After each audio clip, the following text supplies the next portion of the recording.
Grace, gaano kalaki yung nabawa sa tourist arrival dyan sa Baguio City?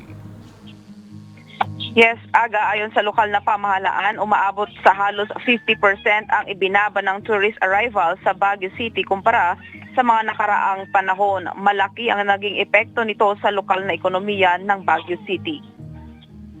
Ayon kay Baguio City Mayor Benjamin Magalong, halos kalahati ang ibinaba ng bilang ng mga turistang dumarayo sa lungsod sa mga nakaraang linggo.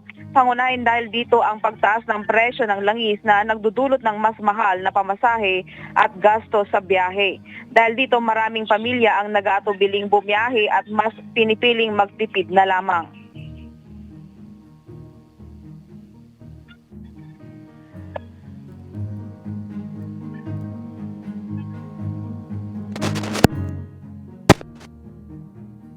Mga ilang turista rin ang nagka-cancel ng mga booking sa mga hotel at accommodations dahil sa mataas na gastos sa pagbiyahe.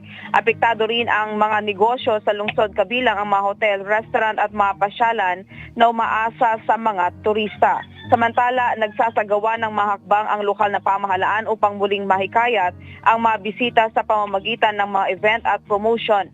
Inaasahan naman na unti-unting babalik ang sigla ng turismo kapag bumaba na ang presyo ng langis. Yan muna ang balita. Balik sa iyo, Aga. Maraming salamat, Grace Doctorero.